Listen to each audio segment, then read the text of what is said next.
Hello बच्चों, good morning. कैसे आप लोग? Good, fine. तो चलिए, मैं हूँ Ranjeet Ranjan and welcome to my YouTube channel Ranjeet physics. तो बच्चों, पिछले क्लास में दैट मीन्स कि जो लास्ट लेक्चर हम लोग का हुआ है उसमें हम लोग कूलम्ब्स लॉ की दैट मीन्स जो इलेक्ट्रोस्टैटिक फोर्स है उसका हम लोगों ने प्रॉपर्टीज देखा था कि ये जो इलेक्ट्रोस्टैटिक फोर्स है, जो कूलम्ब्स लॉ है, उनके क्या क्या प्रॉपर्टी है। जैसे वो सेंट्रल फोर्स होता है, लॉन्ग रेंज ऑर्डर फोर्स होता है, कंजर्वेटिव फोर्स इन नेचर होता है, इन्वर्स स्क्वायर लॉ को ओबे करता है, ट्रैक्शन एंड रिपल्सन दोनों होता है उस केस में, है ना। तो ये सारी कुछ प्रॉपर्टी हमने उसमें देखा था, जिसमें एक लास्ट प्रॉपर्टी था सुपरपोजिशन प्रिंसिपल को ये होल्ड करता है। कहने का मतलब है कि अगर एक सिस्टम है, उस सिस्टम में कोई पर्टिकुलर चार्ज है और उस चार्ज पर अगर बाकी के चार्ज उस पर फोर्स लगा रहे हैं तो जो नेट चार्ज उस फोर्स उस पर्टिकुलर चार्ज पर होगा वो इंडिविजुअल चार्ज के द्वारा लगाए गए फोर्स के बराबर होगा। ठीक है, तो उसको हम लोग अभी देखेंगे सुपरपोजिशन प्रिंसिपल को। ठीक है, और उससे पहले जो प्रॉपर्टी था उससे पहले हमने उसका वेक्टर फॉर्म देखा था कि कूलम्ब्स लॉ को हम लोग वेक्टर फॉर्म में कैसे लिखते हैं। वेक्टर फॉर्म में लिखने का मतलब है कि आप उसमें डायरेक्शन असाइन करिए आप उसको, क्योंकि F = Q1 Q2 bar square into 1/4 epsilon not जो है वो सिर्फ आपको मैग्नीट्यूड कैलकुलेशन देता है। मतलब वहाँ पे Q1 Q2 की सिर्फ आप मैग्नीट्यूड वैल्यू पुट करते हैं और आप फोर्स का नेट वैल्यू कितनी फोर्स एक दूसरे पर लगा रही है उसकी मैग्नीट्यूड आपको निकाल लेते हैं। लेकिन अगर मेरे को उस फोर्स की डायरेक्शन दिखानी है कि हाँ किस तरफ लग रही है, तो उसके लिए हम लोग क्या करते हैं, एक वेक्टर यूनिट वेक्टर उसके साथ असाइन करते हैं, जो कि हमने बता दिया था कि कैसे उसको वेक्टर फॉर्म में लिखते हैं। उस पर हमने न्यूमेरिकल भी करवाया था कि अगर इस टाइप का न्यूमेरिकल आता है तो आप उसको कैसे करेंगे। ठीक है, तो चलिए आज हम लोग पढ़ते हैं सुपरपोजिशन प्रिंसिपल थ्योरम, है ना, जो कि एक गुण है, उसकी प्रॉपर्टी इलेक्ट्रोस्टैटिक फोर्स जो है वो उस चीज़ को होल्ड करता है। ठीक है, तो चलिए सुपरपोजिशन प्रिंसिपल। तो सबसे पहले मैं इसका स्टेटमेंट लिख देता हूँ। इसका स्टेटमेंट क्या होगा कि अगर एक सिस्टम में बहुत सारे चार्ज प्रेजेंट हैं तो किसी एक पर्टिकुलर चार्ज पर जो नेट इलेक्ट्रोस्टैटिक फोर्स होगा वो रिमेनिंग चार्ज की वजह से जो इंडिविजुअल फोर्स होगा उन सारे का वेक्टर सम होगा। ठीक है, तो चलिए उसको लिखते हैं। If in a system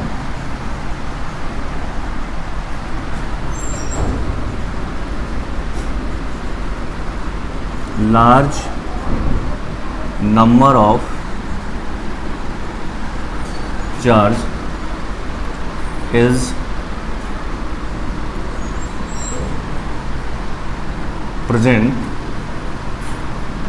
then net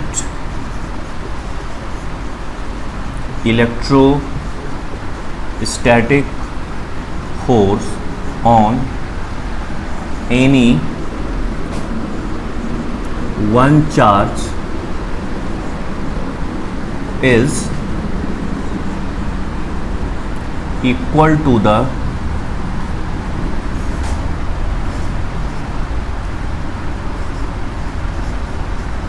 vector sum of all the force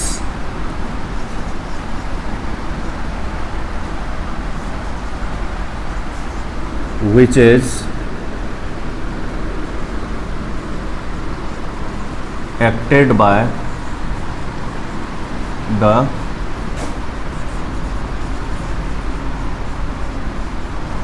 individual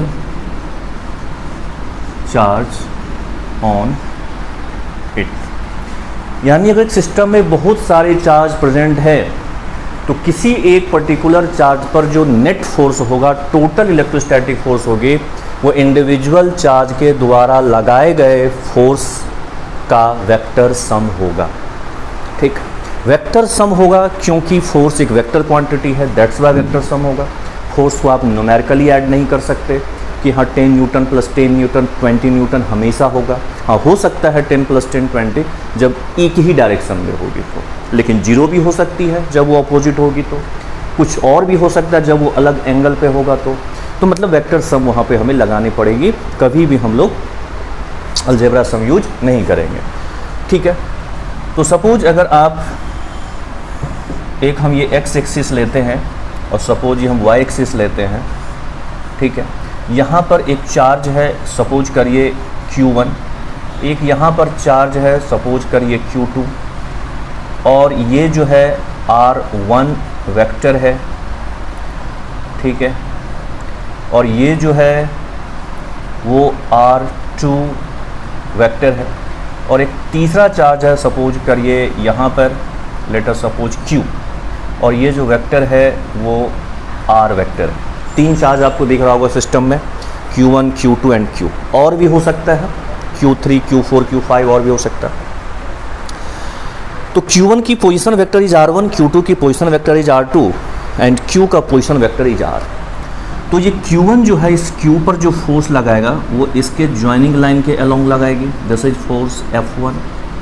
ये जो Q2 है इस पर फोर्स इस तरफ लगाएगी, इसके ज्वाइनिंग लाइन के अलोंग इस तरफ लगाएगी, दिस फोर्स इज F2, ठीक, दिस फोर्स इज F2।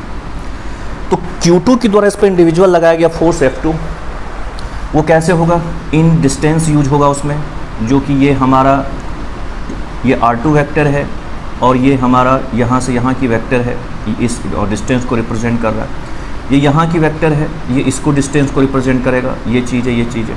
तो यहाँ से आप ये वाला डिस्टेंस निकालेंगे, ये वाले डिस्टेंस निकालेंगे, ये डिस्टेंस, ये पोजीशन वेक्टर आपको दिया हुआ है, तो उससे क्या होगा, ये आपको F1 वेक्टर निकल जाएगा, F2 वेक्टर निकल जाएगा। तो अगर इस Q पर नेट फोर्स ऑन Q अगर लिखा जाए तो that F net is equal to F1 vector plus F2 vector, इस तरीके से अगर और होगा तो उसका सम होगा। ये लिखने का तरीका है कि F1 vector plus F2 vector, और अगर चार्जेज होते तो उनकी भी फोर्स होती F2 वेक्टर, इस तरीके से आप उसको लिख देते, वेक्टर सम आप लिख देते। लेकिन जब आप नेट निकालने की बात करेंगे तो अगर आपको ये F1 IJK के फॉर्मेट में आ जाए, F2 अगर आपको IJK के फॉर्मेट में आ जाए, इन टर्म्स ऑफ वेक्टर आ जाए, तो फिर तो कोई दिक्कत नहीं है, आप सारे फोर्सेज को इन टर्म्स ऑफ वेक्टर लिखिए और फिर आप उसको I के साथ, J के साथ, K के साथ आप उसको ऐड कर दीजिएगा। मतलब simply F1, F2, F3, F4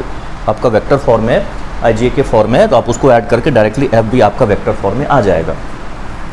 लेकिन अगर आपको F1 की सिर्फ मैग्नीट्यूड मालूम है, F2 की सिर्फ मैग्नीट्यूड मालूम है, तो आप उसको सिंपली F1 प्लस F2 नहीं कर सकते, ठीक है ना।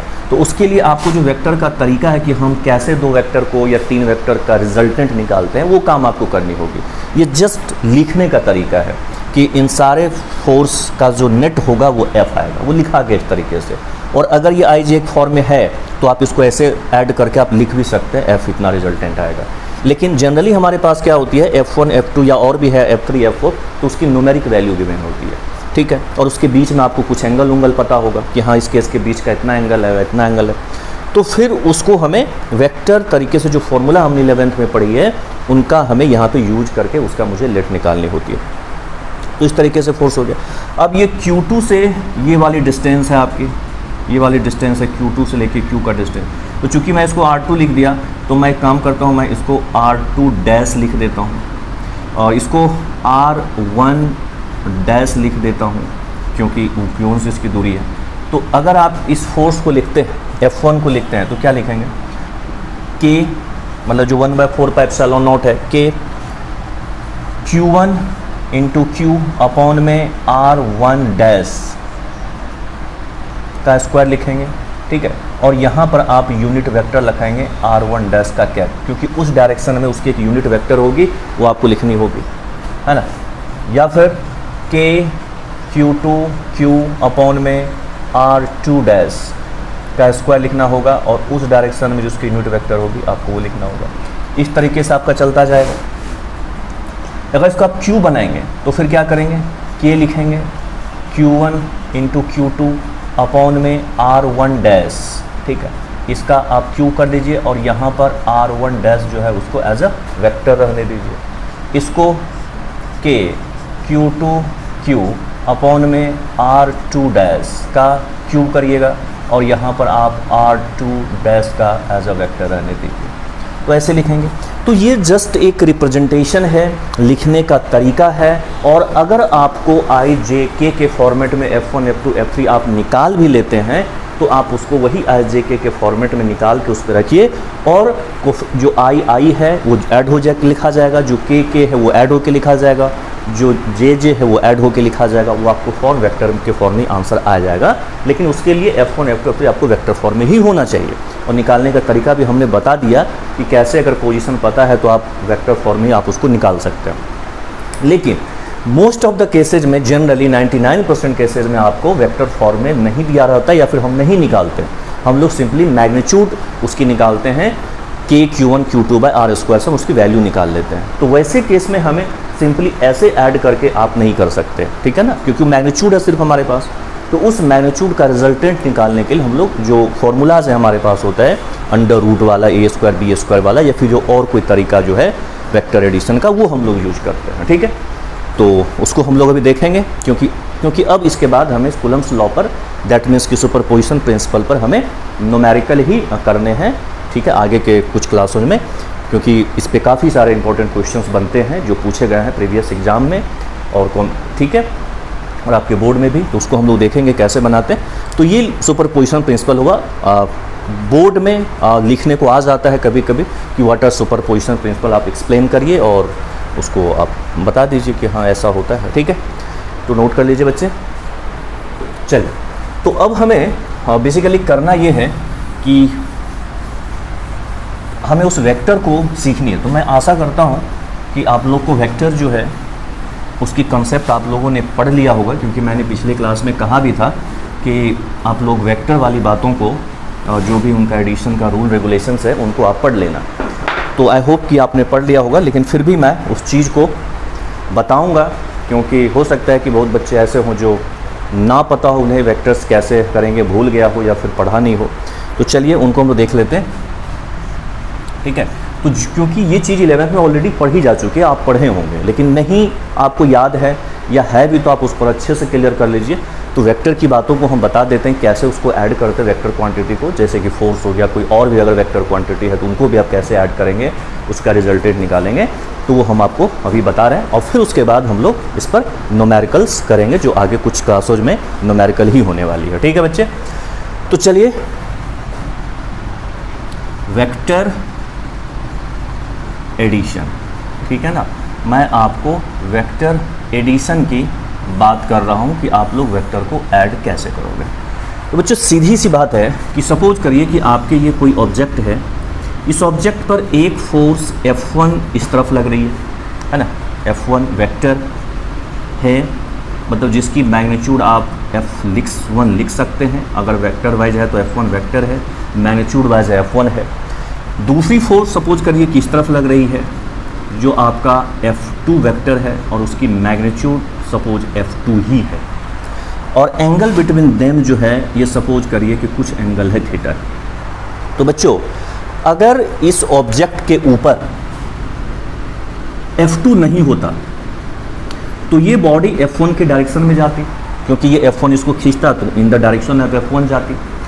लेकिन अगर ये F2 नहीं होता, सॉरी F1 नहीं होता, तो फिर F2 होता तो ये बॉडी इस डायरेक्शन में जाती। लेकिन यहाँ पर ये भी खींच रहा है, ये भी खींच रहा है, तो ये कहेगा ना तो तेरे तरफ ना तो तेरे तरफ, मतलब मैं दोनों के बीच से निकल जाऊंगा।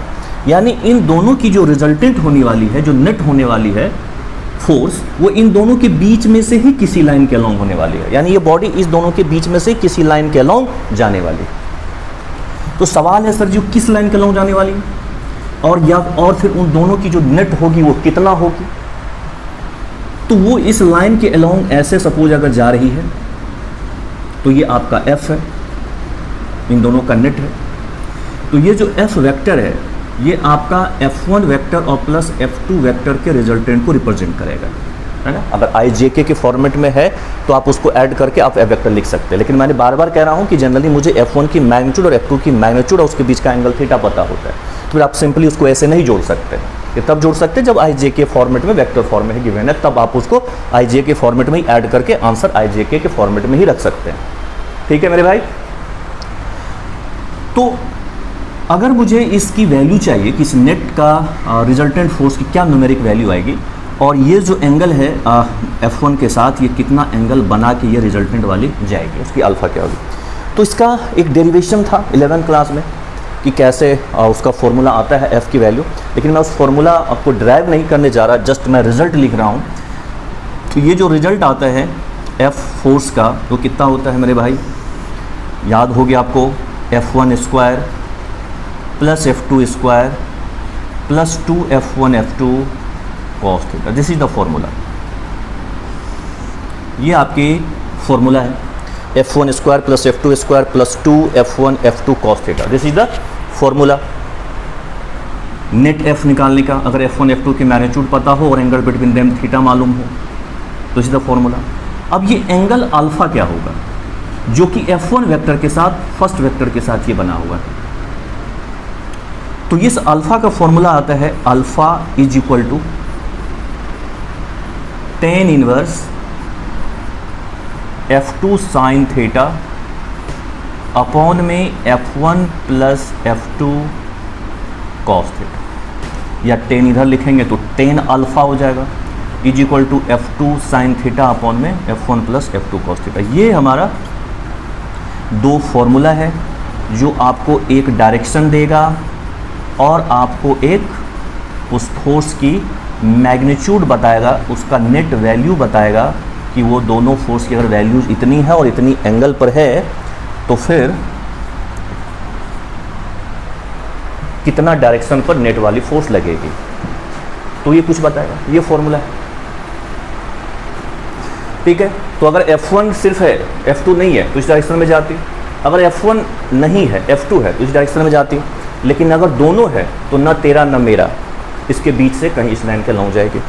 नेट फोर्स अगर F1 F2 और थीटा की मैग्नीट्यूड पता है तो ये फॉर्मूला, और F1 के साथ कितनी एंगल बना के जाएगी तो उसका ये फॉर्मूला। ठीक है, लेकिन अगर F1 F2 in case of आई जे के फॉर्मेट में है, दैट मीन्स वेक्टर फॉर्म में ही दिया हुआ है, तो फिर आप उसको सिंपली आई जे के कोफिशिएंट को ऐड करके आप आई जे के फॉर्मेट में आंसर लिखते हैं, हम लोग लिख सकते हैं, लेकिन जनरली वो हमें गिवन नहीं होता है, मैं बार बार कह रहा हूँ। ठीक है बच्चे, सपोज कि ये जो F1 है ये F2 आपकी बराबर हो जाए और ये इक्वल टू आपका F हो जाए। ठीक है, यानी दोनों फोर्स उस बॉडी पर जो लग रही है वो इक्वल है, F1 F2 दोनों इक्वल है जो F के बराबर है। जनरली इस चैप्टर के अंदर आप देखेंगे कि किसी भी चार्ज पे जो लगने वाली इंडिविजुअल फोर्स रहता है उस जनरली आपको दोनों इक्वल, मैक्सिमम केसेस में आपको इक्वल ही मिलेगा।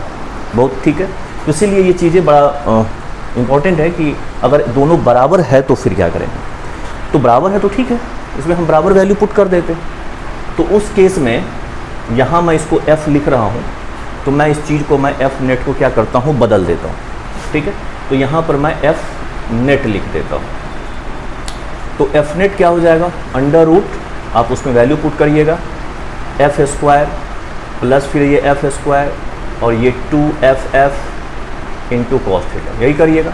जब इसको सॉल्व करिएगा तो ये आपको F नेट आ जाएगा 2F कॉस थीटा बाई 2, ये आ जाएगी कुछ आपको, ये फॉर्मूला आ जाएगा। जो F नेट आने वाली है वैसे केस में ये 2F कॉस थीटा बाई 2 आएगा। कहने का मतलब है कि अगर ये बॉडी है और इस तरफ अगर F लग रही है और इस तरफ अगर दूसरी फोर्स ये आपका F लग रही है, ये बॉडी है, इसके ऊपर एक फोर्स ये F लग रही है, दूसरी वाली फोर्स इसके ऊपर भी एक और F लग रही है, और इनके बीच का ये एंगल थीटा है। तो ये कहता है कि जो इन दोनों का रिजल्टेंट होगा, जो इनके बीच में से कहीं से जाएगा, अगर वो F नेट है तो ये basically 2F cos theta by 2 आ जाएगा, 2F कॉस थीटा बाई 2 आ जाएगा। ठीक, ये चीज़ है।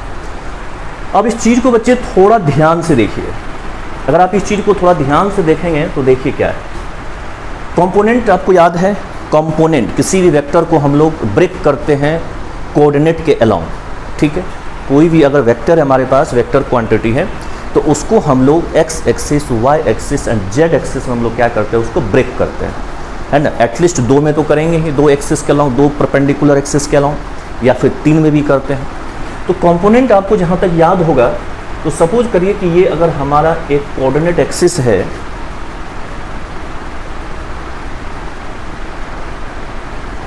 अगर ये हमारा कोऑर्डिनेट एक्सिस है, ठीक है, कोई भी इसमें एक्स हो सकता है, कोई भी वाई हो सकता है। जनरली हम लोग आप कहते हैं कि हॉरिजॉन्टल वाली जो होती है वो एक्स होती है और ये जो वर्टिकल वाली होती है वो वाई होती है, लेकिन ये कुछ जरूरी नहीं है। हम लोग अपनी सुविधा के उसको एक्स मानते हैं, इसको वाई मानते हैं। एज योर विश, आप चाहें तो इसको एक्स मान सकते हैं या इसको वाई मान सकते हैं। कोई अगर चाहे तो ऐसे बना सकता है, इसको एक्स मान सकता है, इसको वाई मान सकता है। मतलब ये है कि ये 90 पर होनी चाहिए, बस दो एक्सिस परपेंडिकुलर 90 डिग्री होनी चाहिए। ये कोई जरूरी नहीं है कि एक हॉरिजॉन्टल हो, एक वर्टिकल हो और एक इस पर परपेंडिकुलर जेड हो, ऐसे। तो ये तो जरूर है कि दो अगर है तो उस पर तीसरा परपेंडिकुलर होगा, तीनों म्यूचुअली परपेंडिकुलर होगा ही होगा। लेकिन ये हॉरिजॉन्टल है व ये वर्टिकल होगा, इसकी कोई ये रूल नहीं है, ठीक है। वो हम लोग सुविधा के अनुसार मान लेते हैं, ठीक है। आप चाहें तो इस लाइन के अलॉन्ग भी आप उसको एक्स एक्सिस से जूम कर सकते हैं और उस पर परपेंडिकुलर जो दूसरी लाइन है उसको आप दूसरी एक्सिस वाई मान सकते हैं, या आप इसको एक्स मान ली, इसको जेड मान सकते हैं, इसको जेड मान ली, इसको वाई मान सकते हो, एज योर विश, ठीक है। ध्यान बस ये रखना है कि वो म्यूचुअली परपेंडिकुलर होनी चाहिए कोऑर्डिनेट एक्सिस अगर आप बनाते हैं तो, ठीक है।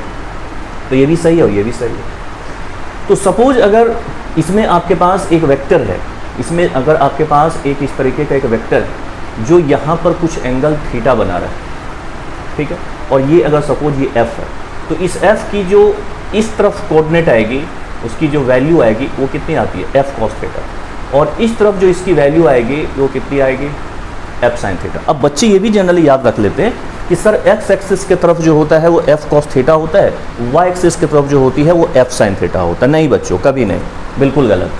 जिधर से आपको एंगल गिवन होगा उधर आप कॉस थीटा लिखिए, जिधर से अब दूसरा जो परपेंडिकुलर बच गया उधर आप साइन थीटा लिखिए, ठीक है। फिर से एक बार, जिधर से आपको एंगल गिवन होगा उस तरफ आप कॉस थीटा लिखिए, जिधर से आपको गिवन नहीं है, ठीक है, दूसरा परपेंडिकुलर एक्सिस है, उसकी तरफ आप साइन थीटा लिखिए। अगर इधर से आपको थीटा पता होता तो ये कॉस थीटा होता और ये वाली साइन थीटा होती, ठीक है। तो ये जो है यहाँ पर ये कोई रूल नहीं। सपोज अगर आपके पास ऐसे होती, ठीक है, और ये यहाँ पर आप x मानते, इसको आप y माने होते, और यहाँ से ये चीज़ें एक फोर्स F गिवन होता, और ये अगर यहाँ पर थीटा है तो इस तरफ x की तरफ क्या होता है, ये cos थीटा होता है, और y की तरफ क्या होता है, ये आपका इस तरफ x की तरफ ये आपका साइन थीटा होता है। तो x में y में देखिए cos थीटा हो गया और x में देखिए साइन थीटा हो गया, क्योंकि थीटा आपको इधर से गिवन था।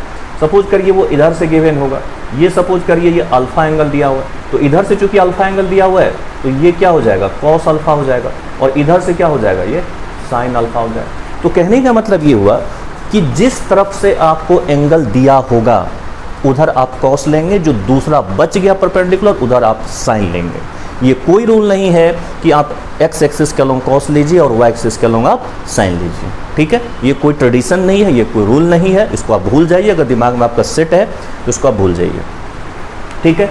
जिधर से एंगल रहेगा उधर से कॉस, जो दूसरा बच गया वो साइन लिया जाए।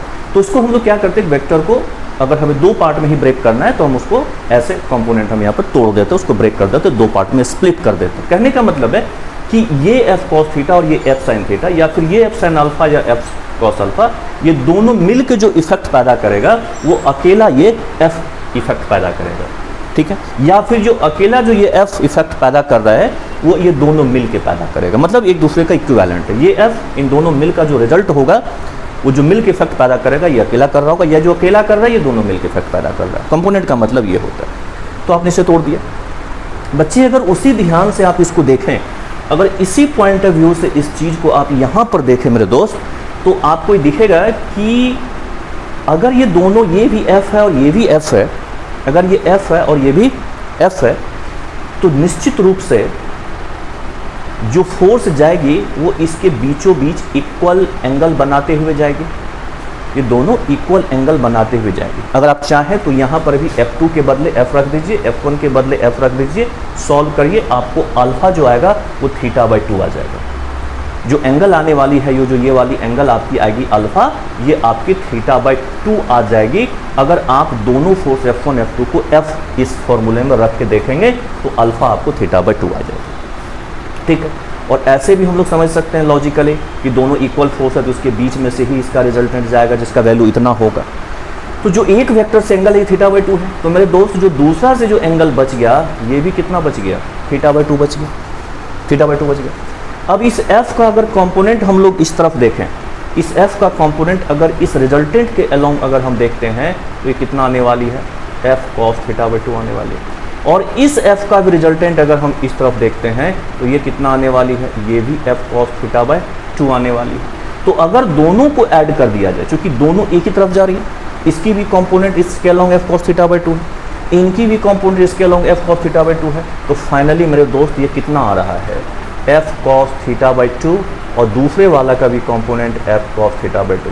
तो मेरे भाई ये कितना आया, f cos थीटा बाई 2, यानी वो यही आया जो ऐसे करके आया था, जो फॉर्मूला से आपके पास आया था।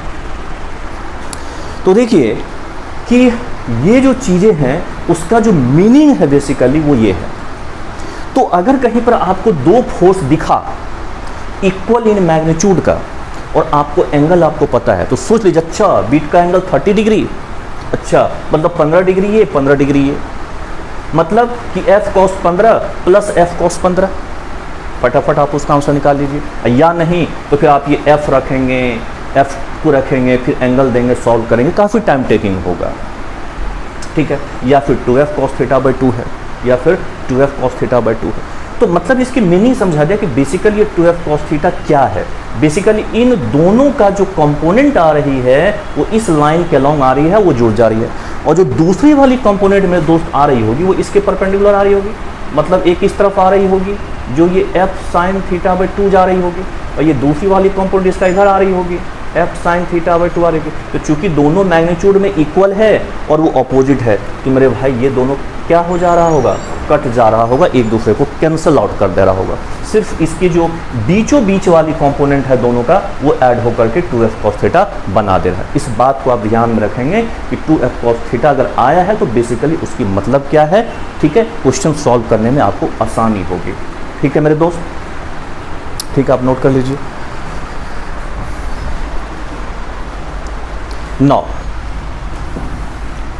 अब अगर इसमें हम कुछ रिजल्ट याद रखें, अब अगर हम इसमें कुछ रिजल्ट याद रखें तो और ही बेहद आसान हो जाएंगे।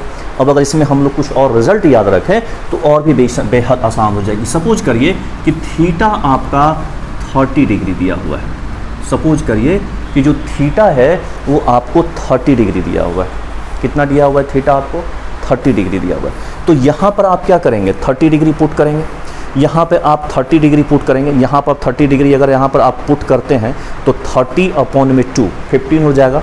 cos 15 की वैल्यू जो है वो आपको निकालनी पड़ेगी, तो जनरली हमें इसका याद नहीं रहता है, तो काम करिए इसमें cos 30 पुट कर सकते हैं। तो अगर हम यहाँ पे cos 30 पुट करते हैं, कहने का मतलब है कि दो फोर्स है आपके पास, एक फोर्स ये है और दूसरा फोर्स ये है, और इसके बीच का एंगल 30 डिग्री है। तो जो इनकी ये रिजल्टेंट आने वाली है एफ नेट, वो कैसे निकलेंगे, इसमें आप पुट कर दीजिए। तो जब इसमें आप पुट करिएगा तो F square plus F square plus 2f square, अब cos 30, तो cos 30 जो √3/2, cos 30 इज √3/2, तो ये कितना हो जाएगा 2f स्क्वायर, और ये कितना हो जाएगा, वो भी 2f स्क्वायर हो गया, और ये कितना आ गया √3/2 हो गया। cos 30 इज √3/2, थीटा कितना पुट करिएगा तो cos 30 इज √3/2।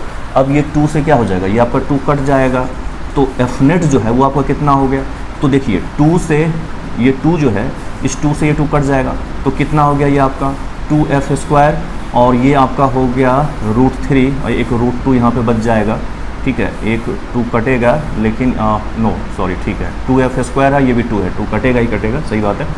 तो 2f स्क्वायर, और यहाँ से कितना बच गया, ये √3f बच गया, ये कितना बच गया, √3f बच गया। और अच्छा ये एफ स्क्वायर ये भी है, और इसके ऊपर ये रूट है, तो आप एफ नेट यहाँ से आप देख सकते हैं, एफ बाहर निकाल सकते हैं, एफ बाहर आ गया, यहाँ क्या बचेगा 2 + √3 बच जाएगा, 2 + √3, 2 एफ कॉमन लेके बाहर आ गया, और 2 + √3 बच जाएगा, और ये इसके ऊपर रूट आ जाएगा, ये इसके ऊपर रूट आ जाएगा। तो ये अगर आपको रिजल्ट याद है तो मेरे ख्याल से आसान रहेगी कि जैसे ही अगर आपको 2f मालूम है और उसके बीच का एंगल आपको अगर 30 डिग्री मालूम है, तो f अंडर रूट में f + 2√3, अंडर रूट f 2√3 सीधा लगा देना। दो फोर्स है एफ, उसकी मैग्नीट्यूड आपको पता है, कुछ भी जो भी है पता है, वो f यहाँ पे आप पुट कर दीजिएगा, और 2 + √3 आप यहाँ पे फटाफट लिख दीजिएगा, आपको f नेट आ जाएगा, ठीक है। रिजल्ट याद है तो बेहद आसान, इतना करने की ज़रूरत नहीं पड़ेगी। दूसरी बात अगर ये मान लेते हैं कि ये बीच का एंगल आपको 60 डिग्री है, ये भी एफ है, ये भी एफ है, और इनके बीच का अगर हमें को एफ नेट चाहिए अपन को, तो बच्चों हम यहाँ पे क्या करेंगे, cos 60 पुट करेंगे। जब यहाँ पे cos 60 पुट करेंगे तो cos 60 पुट करेंगे तो हो जाएगा 1/2, 1/2 आ जाएगा। तो 1/2 से 1/2 जो है वो आपका कट जाएगा, तो एफ स्क्वायर और यहाँ पे ये 2f², तो मतलब f² और ये f², तो 3f² हो गया नहीं, क्योंकि 1/2 जो है वो आपको कट जाएगा, तो ये f² बच गया, ये f² बच गया। या फिर यहीं पे आप रख के देख सकते हैं, ये 2f है और cos 60/2 है, मतलब cos 30 जो है वो √3/2 हो गया, 2 से 2 कट गया। तो फाइनली ये आपका एफ नेट जो है वो कितना आ गया, ये √3f आ जाएगा। cos 30 जो है वो आपका कितना आ गया, √3f आ गया।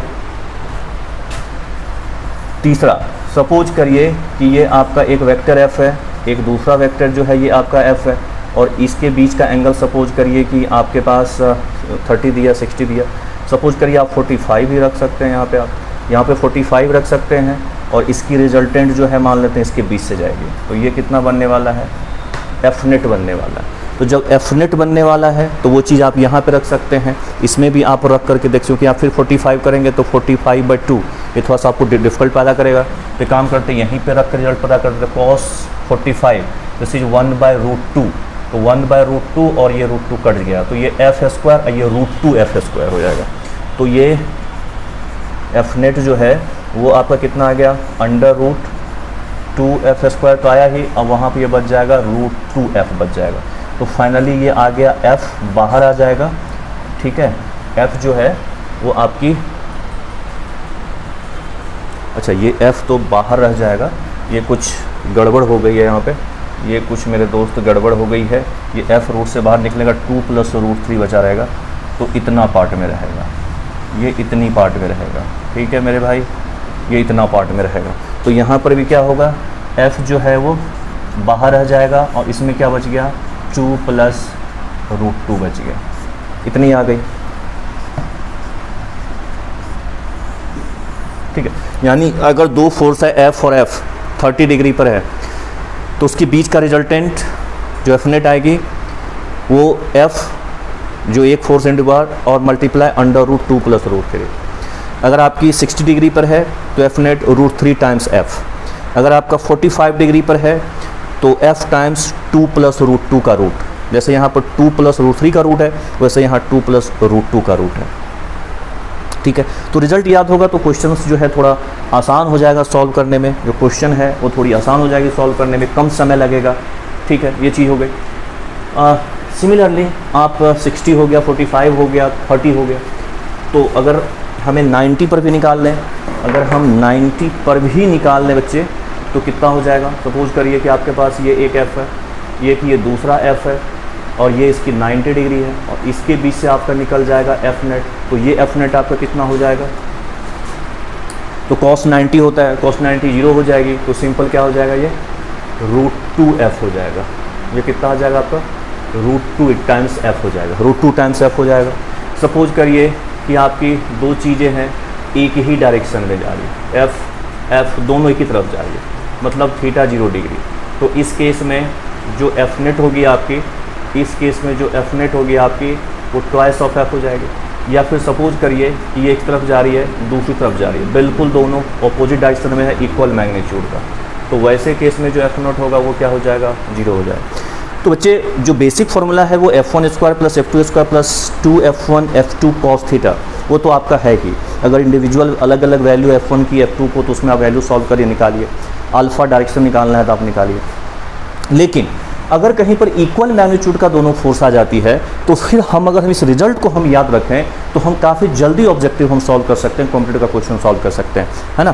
क्योंकि अगर एफ है 30 के बीच से जाएगा तो इसका भी इधर जाएगा f cos 30, इसका भी इधर आ जाएगा, सॉरी f cos 15, इसका इधर आ जाएगा f cos 15, यानी 2f cos 15/2। लेकिन 15 पर से वैल्यू आपको याद नहीं रहेगी तो सॉल्व करना डिफिकल्ट हो जाती है, तो मैंने उसी में रख करके इसको सॉल्व किया। तो देखिए f टाइम्स 2 + √3f आ गया, मतलब जो f आपका आएगा इंडिविजुअल एक फोर्स है उसका √2 + √3 टाइम्स है।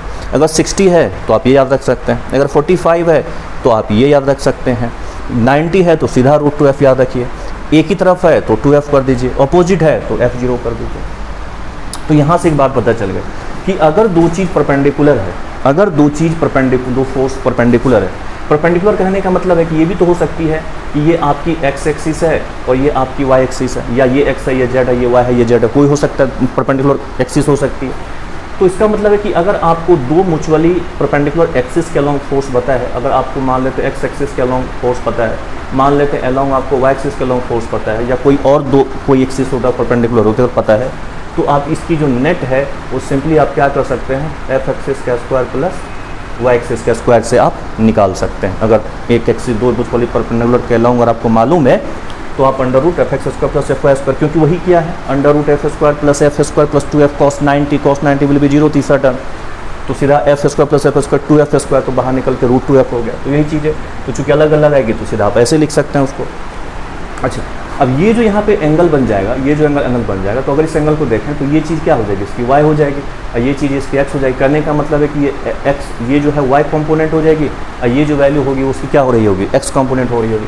तो मतलब आप चाहें तो अल्फ़ा भी निकाल सकते हैं उससे, tan इनवर्स जो y कंपोनेंट होगी जो x कंपोनेंट होगी, ऐसे ही कर सकते हैं। तो कहने का मतलब ये हुआ कि अगर कहीं पर आपको दो से ज़्यादा फोर्स मिलता है, अगर आपको कहीं पर दो से ज़्यादा फोर्स मिलता है तो चाहे तो आप ये काम भी कर सकते हैं। यानी अगर दो से ज़्यादा फोर्स उस पर लग रहा है तो एक तरीका तो ये है कि दो से ज़्यादा फोर्स अगर लग रहा है तो दो का आप रिजल्टेंट बनाइए, दो का रिजल्टेंट बनाइए, देखिए वो किस तरफ जा रहा है, और फिर तीसरे को उसके साथ रिलेट करिए कि तीसरा उसके साथ कितनी एंगल बना रहा है, ठीक है। या फिर दूसरा तरीका ये भी है कि जो भी फोर्स आपको गिवन दिया हुआ है आप दो एज्यूम करिए कि दो एक्सिस आप उसमें अपने आप से मानिए कि दो परपेंडिकुलर एक्सिस मैं इसमें इमेजिन करता हूँ, और उस दो म्यूचुअली परपेंडिकुलर एक्सिस के अलोंग आप सारे फोर्स जो आपको गिवन है उनको आप क्या करिए, कंपोनेंट तोड़ दीजिए, उसको आप क्या करिए, कंपोनेंट तोड़ दीजिए। तो x के अलोंग कंपोनेंट निकाल लीजिए, y के अलोंग कंपोनेंट निकाल लीजिए।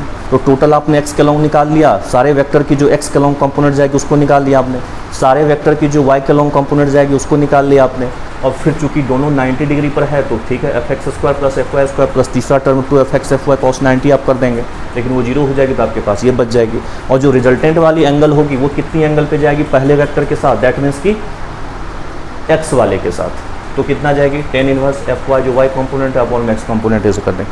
लेकिन ये जो चीज़ है कंपोनेंट तोड़ करके तीनों वेक्टर को आप कंपोनेंट तोड़ेंगे, फिर एफ एक्स एफ वाई निकाल लेंगे, फिर सॉल्व करेंगे, तो ये आपको टाइम टेकिंग है। बोर्ड में चाहे तो आप कर सकते हैं, है ना, लेकिन कंपटीशन में करने पर क्या होगी, वो आपको थोड़ा टाइम टेकिंग हो जाएगा, समय लगेगा, क्योंकि वहाँ लिखिए, लेकिन हमारे पास इतना कंपटीशन में समय नहीं होता है। तो हम लोग इस कंपोनेंट सारे वेक्टर को तोड़ के एक्सिस के अलोंग अब फिर एफ एक्स निकालें और एफ वाई निकालें, अब फिर उसका रिजल्टेंट निकालें, वो टाइम टेकिंग हो जाता है। तो हम उस चीज़ को इग्नोर करेंगे, हम उससे दूर हटेंगे। हमारी कोशिश यही होगी कि फटाफट दो वेक्टर का देखें रिजल्टेंट किधर जा रहा है, तीसरे के साथ उसका क्या रिलेशन है, और फटाफट हमें उसको आंसर हमें सॉल्व करके देना है। लेकिन दिमाग में सबको रखनी है, क्या पता कहीं पर आपको वही वाला आसान लगने लगे, यही वाला थोड़ा सा टफ लगने लगे, है ना। दिमाग में सारी बातों को रखनी है। एक चीज़ और कि जब भी आप कंपोनेंट तोड़ते हैं तो सपोज करिए कि आपके पास अगर एक्सिस दिया हुआ ये x है और ये मान लेते हैं y है, तो अगर इधर जाते हैं तो बच्चे हम पॉजिटिव के साथ लिखते हैं, इधर हम जाते हैं तो नेगेटिव के साथ लिखते हैं, इधर जाते हैं तो हम पॉजिटिव के साथ लिखते हैं, इधर आते हैं तो हम लोग नेगेटिव के साथ लिखते हैं। इस बात को याद रखना। अगर कोई मान लेते हैं फोर्स आपका कंपोनेंट इधर आता है और कोई एक और फोर्स है जिसकी कंपोनेंट आपकी इधर जाती है, और फिर आप दोनों का रिजल्ट आप नेट लिखते हैं, एक्स कंपोनेंट लिखते हैं, तो इसको प्लस के साथ लिखना पड़ेगा, इसको माइनस के साथ लिखना पड़ेगा, तब ऐड करेंगे।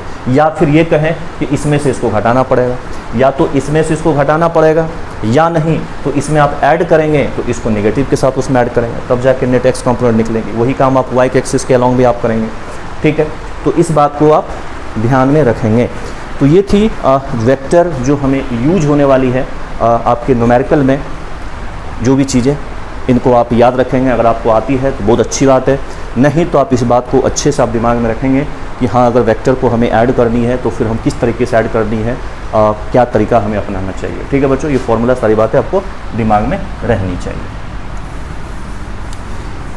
तो चलिए वेक्टर का जो फंडा है, जो रिजल्टेंट है, जो फॉर्मूला है, वो मैंने आपको समझा दिया कि कैसे है, क्या है। नाउ अब हम लोग न्यूमेरिकल्स पर आते हैं, न्यूमेरिकल हम लोग लेते हैं। ठीक है, तो पहले हम छोटे छोटे न्यूमेरिकल से स्टार्ट करते हैं और फिर धीरे धीरे हम लोग अपने स्टैंडर्ड को बढ़ाते चले जाएंगे। ठीक है बच्चों, तो चलिए क्वेश्चन हम एक लेते हैं। सपोज करिए कि आपके पास एक इक्विलैटरल ट्रायंगल है बच्चे, यानी ये लेंथ और ये लेंथ इक्वल है। ठीक है, इक्विलैटरल ट्रायंगल है। इक्विलैटरल ट्रायंगल का एंगल कितना होता है 60 डिग्री। इक्विलैटरल ट्रायंगल एंगल कितना होता है 60 डिग्री, और साइड क्या होती है इक्वल होती है। उस इक्वल लेंथ को आप कुछ मान लीजिए, let us suppose equal length को हम यहाँ पे x मान लेते हैं, ये भी यहाँ पे x है, ये भी यहाँ पे x है। l मान लीजिए, a मान लीजिए, r मान लीजिए, ठीक है, हमने मान लिया। या गिवन है, न्यूमेरिक डेटा गिवन है 30 सेंटीमीटर 40 सेंटीमीटर, ठीक है, आप मतलब जो दिया है आप वो लीजिए, ठीक है, नहीं तो आपको x l y अल्फा जो भी मानना आप मान लीजिए, एंगल 30 डिग्री। अब हुआ यूँ कि सपोज करिए कि यहाँ पे एक चाय रखा गया है q, और यहाँ पे एक चाय रखा गया है -q, और यहाँ पर भी एक चाय रखा गया है q। यानी ये जो चार्ज है वो q है, ये जो चार्ज है वो q है। q है मतलब कि दोनों पॉजिटिव है, ये भी पॉजिटिव, ये भी पॉजिटिव, और ये नेगेटिव है। अब चाहे तो इसको यहाँ पर प्लस लिख देते हैं, चाहे तो आप इसको यहाँ पर प्लस लिख देते हैं। लेकिन बच्चों अगर नहीं लिखा हुआ है तो इसका क्या मतलब है कि वो ऑलरेडी क्या होता है प्लस रहता है। अगर वो नहीं लिखा हुआ है तो ऑलरेडी क्या होती है प्लस होती है, ठीक है। तो ये फोर्स है। अब हमें इस जगह पे नेट फोर्स चाहिए। इस वर्टेक्स का नाम मैं यहाँ पर A लिख देता हूँ, इसको नाम मैं यहाँ पे B लिख देता हूँ, इसको नाम मैं C लेता हूँ, ठीक है। Find net force on charge A। मतलब चार्ज A कहने का मतलब है कि A पॉइंट पर जो चार्ज +q रखे हुए है उसके ऊपर नेट फोर्स निकाल ले। ये जो गिवन है आपका सिस्टम जो गिवन है। तो बच्चे इस सिस्टम में कितने चार्ज हैं, बच्चे इस सिस्टम में समझिएगा बड़ा ध्यान से। बच्चे इस सिस्टम में कितने चार्ज हैं 3 चार्ज हैं। 3 चार्ज में से एक माइनस है जो B पॉइंट पर रखी वर्टेक्स पर रखी हुई है, और 2 चार्ज एक A पर है और एक C पर है। हमें किसके ऊपर नेट फोर्स पूछा गया क्वेश्चन में A पॉइंट पर, मतलब जो +q उस पर नेट फोर्स निकालना है। सुपरपोजिशन क्या कहता है कि उस पर्टिकुलर चार्ज पर जो नेट फोर्स होगा, रिमेनिंग जो चार्ज बचे हुए हैं उनका जो इंडिविजुअल फोर्स होगा उनका वेक्टर सम होगा, उनका वेक्टर सम होगा। तो बच्चों इस चार्ज +q पर ये जो -q है वो अपना फोर्स लगाएगा। इस +q चार्ज पर ये जो -q अपना फोर्स लगाएगा। वो अट्रैक्ट करेगा या फिर रिपेल करेगा, वो अट्रैक्ट करेगा या फिर रिपेल करेगा। तो बच्चे क्या करेगा अट्रैक्ट करेगा। तो अट्रैक्ट करेगा तो हम यहाँ से लाइन दिखाएंगे और इसको इस तरफ हम लोग अट्रैक्शन का लाइन दिखाएंगे। यानी हम क्या करेंगे इस जगह से हम ये लाइन निकालेंगे और यहाँ पर हम लोग अट्रैक्शन का इस तरफ लाइन दिखाएंगे, और यहाँ पे नाम इसका कुछ दे दीजिए, आपकी मर्जी, आप उसका कुछ नाम दीजिए ताकि आपको सुविधा हो, आसान हो सॉल्व करने के लिए। तो F1 हमने इसका नाम दे दिया, यानी F1 जो है इस -q के द्वारा इस +q पर लगाया गया है जो अट्रैक्ट करेगा।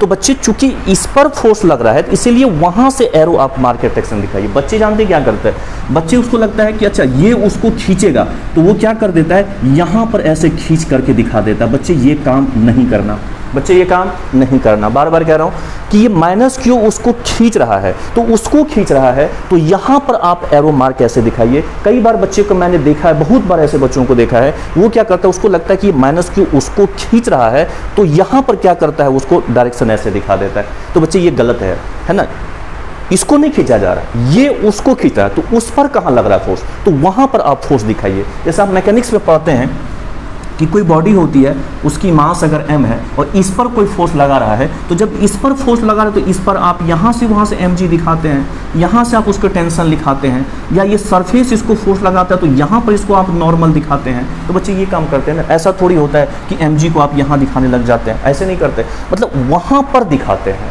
तो इसी बात को आप ध्यान रखिए कि चूंकि ये -q इस +q को खींच रहा है तो उस +q के ऊपर फोर्स अट्रैक्शन का दिखाइए, उस ज्वाइनिंग लाइन के अलोंग दिखाइए, क्योंकि सेंट्रल फोर्स होता है ज्वाइनिंग लाइन के अलोंग होती है, तो ये फोर्स इस तरफ हो जाएगी, ठीक है, वो F1 नाम हो गया। ये +q जो है जो C पर है वो इसको क्या करेगा बच्चे रिपेल करेगा, क्योंकि सेम चार्ज है तो वो क्या करेगा रिपेल कर देगा। जो किस तरफ जाएगा इस तरफ चला जाएगा, रिपेल करेगा उस तरफ चला जाएगा, रिपेल करेगा उस तरफ चला जाएगा। ये उस पर लगा तो वहाँ पर हमने +2 लिखा दिया, ठीक है। अब हमारे पास और कोई चार्ज है क्या, नहीं ना, हमारे पास सिर्फ 2 ही फोर्स है, F1 और F2, इन दोनों के द्वारा लगाया गया फोर्स। अब ध्यान से अगर आप इसको देखिएगा तो जो F1 है वो F2 दोनों आपको बराबर ही आने वाले, क्योंकि देखिए जिन 2 चार्ज के बीच का फोर्स है वो भी q, ये भी q, ये भी q, लेंथ भी दोनों के बीच का जो सेपरेशन है वो भी सेम है। डिफरेंस इज कि ये माइनस में वो प्लस में, ठीक है, माइनस में तो अट्रैक्शन तो दिखा दिया है, प्लस है तो रिपल्सन तुमने दिखाई दिया है, ठीक है ना, क्योंकि जो साइन पलटी है या इधर है वो इधर है, क्यों है वो प्लस माइनस की वजह से है, तो उसकी जो काम है प्लस की माइनस की जो पोलरिटी का काम है वो हमने यहाँ पे दिखा दिया। तो हमें क्या करना है, सिर्फ मैग्नीट्यूड चाहिए। जो F1 F2 दोनों क्या होने वाले हैं, इक्वल होने वाले हैं मेरे भाई। तो वो कितना हो जाएगा मेरे दोस्त, अगर 1/4 पर्सन नोट लिखे तो आप लिख सकते हैं, लेकिन के लिख दिया हमने और सीधी सीधी वहाँ पर हमने क्या लिख दिया, दोनों चार्ज q इंटू क्यू और अपॉन में ये क्या हो गया एक्स स्क्वायर हो गया, करने का मतलब है q स्क्वायर अपॉन में एक्स स्क्वायर हो गया।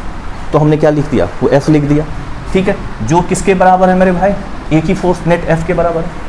अच्छा, अब इन दोनों के बीच का जो एंगल होता है, इन दोनों के जो बीच का एंगल होता है वो कितना डिग्री एंगल होगा, देख ली, ये 60 डिग्री, तो कितना डिग्री एंगल होने वाला, 120 डिग्री एंगल होने वाला। 120 डिग्री एंगल होने वाला है, मतलब कि इन दोनों इक्वल है, तो मतलब इस लाइन का लॉन्ग जाएगा। तो ये जो एक तरफ का एंगल है वो कितना मेरे पास 60 डिग्री, और दूसरा वाला भी एंगल कितना डिग्री 60 डिग्री। तो यहाँ जो इस दोनों का कंपोनेंट जाएगी इस तरफ, क्योंकि हमने पढ़ाया है कि जो दो फोर्स उसके बीच से कंपोनेंट जाती है ना, तो उसकी भी कंपोनेंट ले लीजिए, इसको भी कंपोनेंट ले लीजिए इक्वल। तो क्या लिखते हैं मेरे भाई यहाँ पे 2f cos 60 degree, 2f cos 60 degree, क्योंकि 120 का आधा 60 हो जाएगा, तो यह हो जाएगा इसकी आधा, तो f cos 60 और इसका भी f cos 60, और जो इसका एक कंपोनेंट ये वाली आएगी और ये वाली आएगी, वो तो कैंसिल हो जाएगा, वो तो कोई रिजल्टेंट बनाएगा नहीं। तो इसलिए सिर्फ इसके बीच से रिजल्टेंट इधर, इसके बीच रिजल्टेंट इधर, f cos 60 f cos 60। कहने का मतलब है बच्चे कि जो यहाँ पर f नेट आया मेरे भाई वो कितना आया, 2f cos 60, कितने आए मेरे भाई 2f cos 60। अब ये 2 रखिए, f कितना है मेरे भाई f, ठीक है। अब cos 60 कितनी होती है मेरे भाई, cos 60 कितनी होती है 1/2, तो चलिए 1/2 ये कट गया, कितने आए f आए, और इसका कितनी वैल्यू है कि q square by x square है, इतना न्यूटन। अगर सारे SI में है तो क्या होगा, न्यूटन होगा। यानी जो f नेट आया वो f के बराबर ही आया, मतलब कि q square by x square के बराबर आया। यहाँ से एक बात और पता चल गई मेरे दोस्त, यहाँ से एक बात और पता चल गई मेरे दोस्त, कि अगर दो फोर्स है इक्वल इन मैग्नीट्यूड का, एंगल बिटवीन देम जो है वो अगर यहाँ पर 120 डिग्री है, तो उन दोनों का रिजल्टेंट उसके बीच से 60-60 एंगल पर वो जाएगा, और ये जो होगा वो f के बराबर ही होगा। वो क्या होगा, f के बराबर। तो अगर दो फोर्स इक्वल इन मैग्नीट्यूड का एट 120 डिग्री पर लग रही है, तो उनकी रिजल्टेंट f के बराबर ही रहता है, इंडिविजुअल फोर्स के बराबर ही रहता है। तो पता चल गया। तो बहुत आसान है, बहुत आसान है, हमने उसका नेट निकाल लिया, फोर्स लगा दिया, ठीक है मेरे दोस्त, नोट कर लीजिए इसको आप।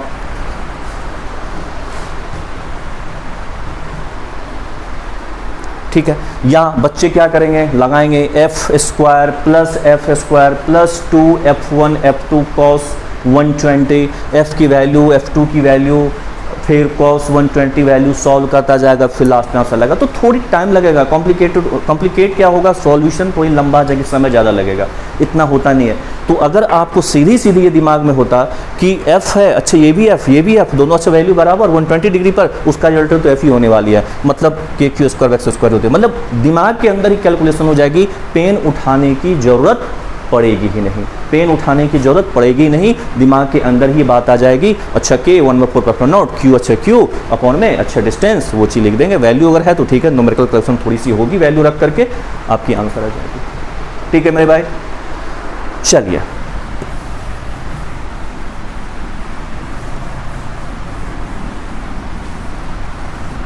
चलिए एक क्वेश्चन लेते हैं।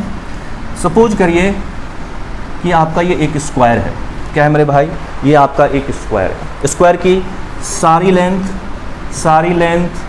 इक्वल, सारी लेंथ इक्वल, ठीक है। चलिए x मान लेते हैं, x मान लेते हैं, x मान लेते हैं, x मान लेते हैं। This is a, this is b, this is c and this is d। Suppose करिए यहाँ पर चार्ज प्लस q है, ठीक है, यहाँ पर चार्ज प्लस q है, यहाँ पर चार्ज प्लस q है, और यहाँ पर चार्ज माइनस q है, यहाँ पे चार्ज माइनस q है, यहाँ पे चार्ज प्लस q है, यहाँ पर चार्ज प्लस q है, ठीक है। क्वेश्चन है फाइंड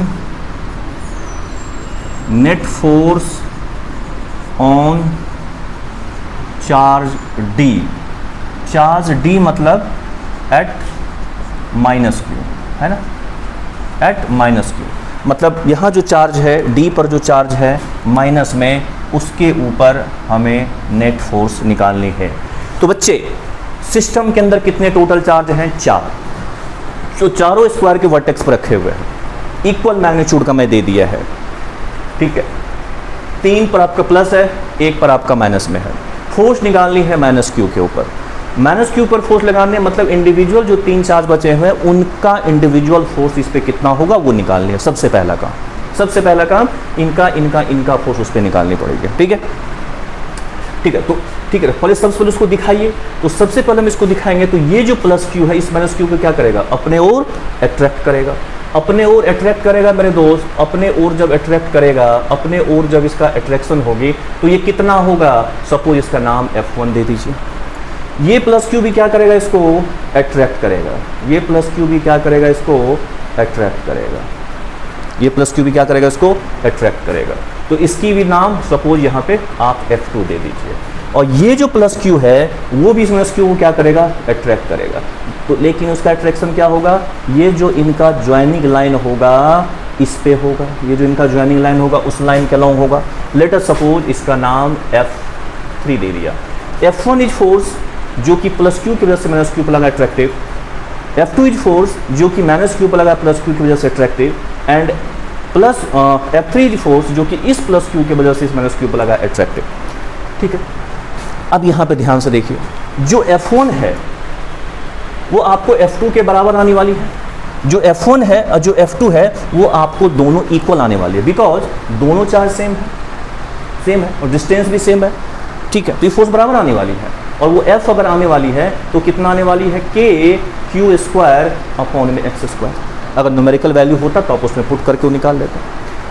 लेकिन जो ये F3 है इसकी वैल्यू अलग आएगी, क्योंकि इसमें डिस्टेंस यहाँ से यहाँ तक लेना पड़ेगा।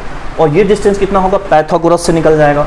x बेस परपेंडिकुलर और ये हाइपोटेनियस, तो क्या हो जाएगा, ये √2x आ जाएगा। X square plus X square का रूट, तो क्या हो जाएगा, √2x, है ना। √x square plus X square this is equal to √2f।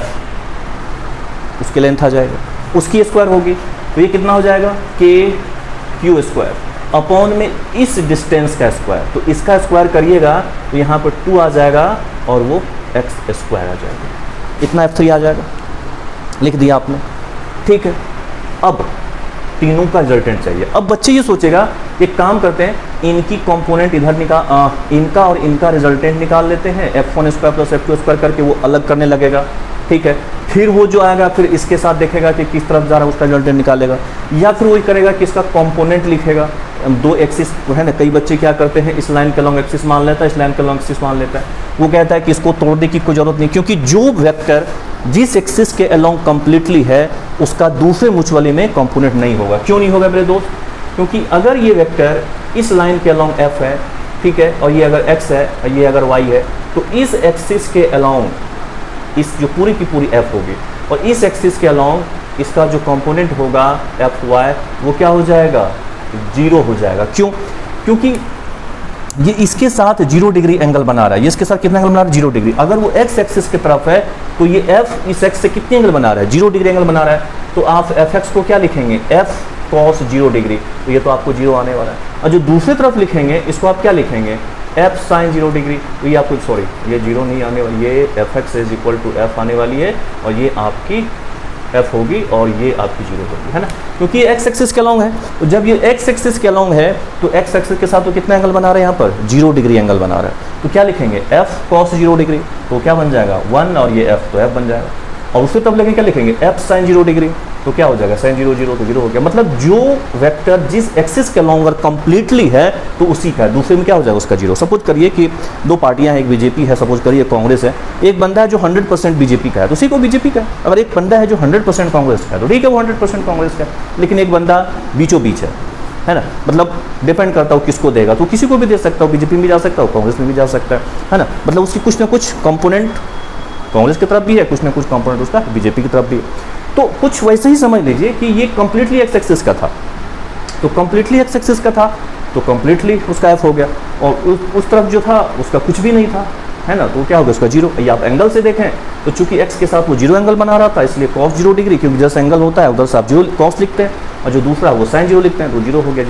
तो इस तरीके से क्या हो गया मेरे भाई, यहाँ पर आप इसको कॉम्पोनेंट तोड़ते, एक्स के लॉन्ग निकालते, वाई के लॉन्ग निकालते, फिर आप उसको under root of X square plus F Y square करके बात करते हैं। ठीक है, थोड़ा सा लंबा होगा। तो हम यहाँ पर अगर हम समय बचाएं तो फिर क्या करें, देखिए ये जो F1 है, ये जो F2 है, दोनों इक्वल मैग्नीट्यूड का है, F का है, और दोनों के बीच में एंगल कितना डिग्री है मेरे दोस्त, दोनों के बीच का एंगल कितना डिग्री मेरे दोस्त, कितना डिग्री मेरे दोस्त, दोनों का बीच का एंगल है 90 डिग्री एंगल है। ठीक है, जब 90 डिग्री एंगल दोनों के बीच का होता है तो हमने आपको रिजल्टेंट पढ़ाया है √2f हो जाता है सीधा सीधे, क्योंकि F square plus 2f cos 90 आप करेंगे तो क्या होता है, लिखा था मैंने, √2f हो जाता है। इसका मतलब है कि F1 और F2 का जो रिजल्टेंट आने वाली है वो इस तरफ आने वाली है, मतलब ये √2f बन के आने वाली है। यस सुनो, इस F1 का और इस F2 का जो रिजल्टेंट बनने वाली है वो इसी बीचों बीच जाएगी, क्योंकि दोनों इक्वल है, 90 डिग्री पर है, तो जाहिर सी बात है दोनों के बीचों बीच जाएगी, मतलब 40 डिग्री 45 डिग्री एंगल बना के जाएगी, इसी लाइन के ऊपर जाएगी। ठीक है, तो इस लाइन के ऊपर इन दोनों का रिजल्टेंट कितना हो गया, √2f हो गया। कितना हो गया, √2f हो गया। और पहले से इसके ऊपर F3 एक और पहले से लग ही रहा था उसी डायरेक्शन में, और उसकी वैल्यू इतनी है, तो एक ही लाइन पे हो गई अब दोनों का एंगल। तो इन दोनों का F1 और F2 का जो रिजल्टेंट हो गया वो √2f हो गया। तो जो अगर आप यहाँ पे Fnet लिखेंगे तो आप क्या लिखेंगे, Fnet अगर वेक्टर फॉर्म में लिखते हैं तो Fnet vector is equal to F1 vector plus आप F2 वेक्टर प्लस आप F3 वेक्टर लिखेंगे, मतलब कि तीनों का हमें वेक्टर रिजल्टेंट चाहिए। ठीक है, तो लेकिन जब निकालने लगेंगे आप तो फिर क्या करेंगे, आप क्या करेंगे, उस पर Fnet निकालने के लिए जो तरीका है उसको आप अपना, ये तो लिखने का तरीका है। हाँ, अगर वो IJ के फॉर्मेट में ऑलरेडी पता होता तो फिर तो ठीक था, बट यहाँ तो है नहीं हमें, और जनरली हमें होता भी नहीं IJ के फॉर्मेट में। ठीक है, तो इन दैट केस देखिए Fnet क्या करिएगा, इस F1 का इस F2 का दोनों इक्वल था, F था, जो कितना आ गया, √2f आ गया। तो आप क्या लिख दिए यहाँ पर, √2f लिख देंगे, सॉरी √2f लिख देंगे, √2f लिख देंगे, और उसमें आप क्या जोड़िएगा, F3 जोड़ दीजिएगा। क्या जोड़ दीजिएगा, F3 जोड़ दीजिएगा, क्योंकि उसी लाइन के लॉन्ग आ गई।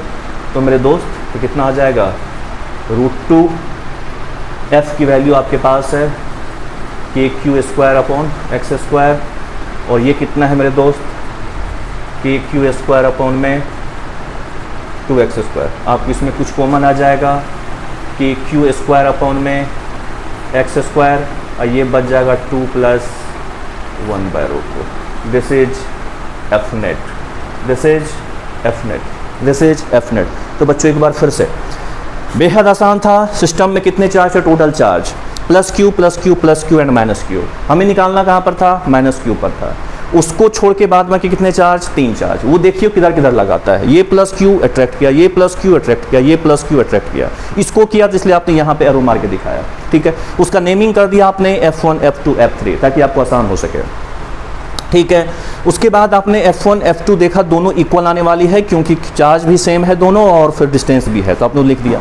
F3 आपको डिफरेंट आएगा क्योंकि इसके बीच का गैप जो होगा वो √2x हो जाएगा। कैसे, आप पाइथागोरस थ्योरम लगा के लिख देंगे, वो चीज़ हो गया। मतलब इन तीनों का रिजल्टेंट जो होने वाली है उस पर सम होगी। तो लिखना अगर वेक्टर फॉर्म में है तो ये होगा, वही Fnet बनेगी, बट हम निकालेंगे तो नहीं ऐसे। हमें निकालने के लिए क्या करना पड़ेगा, इनका और इनका रिजल्टेंट देखना पड़ेगा सबसे पहले। इनका रिजल्टेंट F1 F2 देखा तो 90 डिग्री पर इक्वल, हमें पता है, अभी बताया मैंने कि √2f होता है, तो हम लिख दिया √2f होता है, प्लस F3 चूंकि एक ही लाइन के लॉन्ग है, चूंकि 90 डिग्री पर है, इक्वल वैल्यू का है, तो 45 लाइन पर ही बना के वो जाएगी, और उस लाइन पर ये ऑलरेडी है पहले, तो दो एक ही तरफ हो गई, मतलब 0 डिग्री एंगल पर बन गए, तो दोनों यहाँ पे क्या हो गया, ऐड हो गया। तो इसकी वैल्यू अभी सॉल्व कर दी। अब हमने क्या किया, अलग अलग वैल्यू निकाला, फिर रखा सॉल्व। इसमें भी थोड़ा टाइम लगा, समय हालांकि पहले से हमने बचा लिया, कॉम्पोनेंट ओपोनेंट AB² को उससे फायदा हुआ, समय बचा लिया, लेकिन थोड़ा सा इसमें भी समय लगे। तो अब अगर हम लोग ये करना चाहें कि हमें ये चीज़ पहले हम क्यों लिखें, पहले हम दिमाग में सोच लेंगे ना, पहले हम दिमाग में ही सोच लेंगे कि अच्छा ये दोनों इक्वल है, इक्वल चार्ज है तो इक्वली फोर्स आने वाली है, तो इन दोनों का जो रिजल्टेंट होगा उसी के बीचों बीच जाने वाली है। अच्छा, जो Fnet आने वाली है, इनका और इनका दोनों इक्वल फोर्स है, तो उसका रिजल्टेंट यहाँ पर कितने आने वाली है, √2f आने वाली है।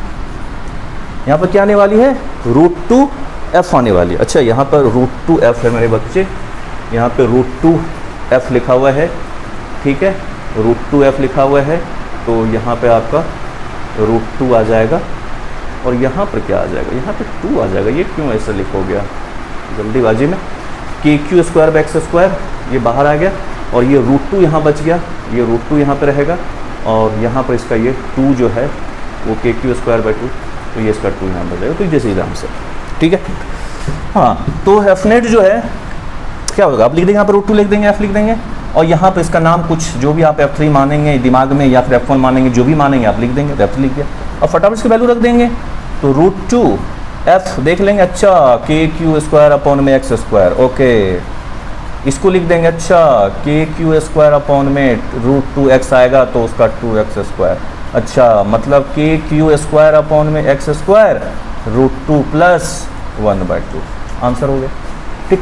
तो अगर थोड़ी स्मार्ट करें, मतलब दिमाग के अंदर ही कुछ कैलकुलेशंस करें, मतलब कुछ कैलकुलेशंस को दिमाग के अंदर ही करें, मतलब सारी बात को लिखना जरूरी नहीं है, क्योंकि लिखने में समय लगता है और उतना समय हमारे पास कॉम्पिटेटिव एग्जाम में होता नहीं है। तो कुछ कैलकुलेशन दिमाग में करें, अच्छा ये दोनों बराबर, दोनों चार्ज बराबर, अच्छा बराबर ही फोर्स आने वाली है, इनका रिजल्टेंट इस लाइन के लॉन्ग जाएगी, अच्छा ये जो इसको खींचेगा वो इसी लाइन के लॉन्ग जाएगी, मतलब इनका रिजल्टेंट में इसको हम ऐड कर देंगे, अच्छा तो लिख दिया, वो 90 डिग्री पे है दोनों, अच्छा √2f हो जाएगी, अच्छा ये कुछ मान लेंगे इसको F3 या जो भी दिमाग में मानते हैं आप उसको लिख देंगे, अब फिर उसके बाद एक्सप्रेशन वाइज लिख देंगे, सॉल्व कर देंगे, खत्म कहानी हो गया। तो थोड़ा सा स्मार्ट बनेंगे हम लोग कैलकुलेशन करने के लिए कॉम्पिटिटिव एग्जाम में, ठीक है। अब बोर्ड में करना है तो ठीक है, आप आराम से करते हैं, समय रहता है, ठीक है। लिखिए, अलग F1 निकालिए, F2 निकालिए, F3 निकालिए, फिर लिखिए, फिर सॉल्व करिए, लिखिए भी कि हमने क्या किया, इसको मैंने √2f क्यों लिखा, F3 किया, तो आपको स्टेप मार्किंग चूँकि होती है तो आप उसको उसमें अच्छे मार्क्स मिलेंगे, ठीक है बच्चों। तो ये बड़ा ही बेसिक लेवल का सवाल था, बड़ा ही जीरो लेवल की सवाल थी, जो कि कूलम्ब्स लॉ पर बेस्ड है कि कैसे सुपरपोजिशन प्रिंसिपल इन्वॉल्व है, कि कैसे चार्ज अगर एक से ज़्यादा है, 2 से ज़्यादा है तो कैसे उस पर नेट फोर्स निकालते हैं, करना लेकिन हमें यही काम है। तो ये तो बिल्कुल समझ, तो लेकिन बेस हमारा यही है, इसके हम आगे हम इससे अच्छे सवाल, इससे अच्छे न्यूमेरिकल आने वाले क्लासेज में हम लोग करने वाले हैं, जो प्रीवियस ईयर एग्जाम में पूछे गए, चाहे वो नीट हो, एम्स हो या फिर JEE मेन हो या फिर एडवांस हो, हम उसमें करेंगे, ठीक है। लेकिन चीज़ें वहाँ पर ऐसा ही वहाँ भी दिमाग लगाना है, बिल्कुल वहाँ पर भी हमें इसी तरीके से सोचना है, इसी तरीके से दिमाग लगानी है, स्मार्ट कैलकुलेशंस करने हैं, थोड़े से फास्ट लगाने हैं ताकि हम जल्दी से जल्दी कर सकें, ठीक है बच्चों। तो नेक्स्ट कोई दिक्कत इसमें, ठीक है। तो आज के लिए हम यहीं तक रखते हैं, नेक्स्ट क्लास में हम लोग इसके आगे न्यूमेरिकल ही कंटिन्यू करने वाले, अभी कुछ आगे आने वाले लेक्चर में जो डिफरेंट टाइप ऑफ न्यूमेरिकल हो गए, जो काफ़ी इंपॉर्टेंट हो गए आपके एग्जाम पॉइंट ऑफ व्यू से, कॉम्पिटिशन एंड बोर्ड के लिए भी, ठीक है। तो ठीक है बच्चे, आप इसको नोट कर लीजिए, ओके। तब तक के लिए बाय बाय, थैंक यू।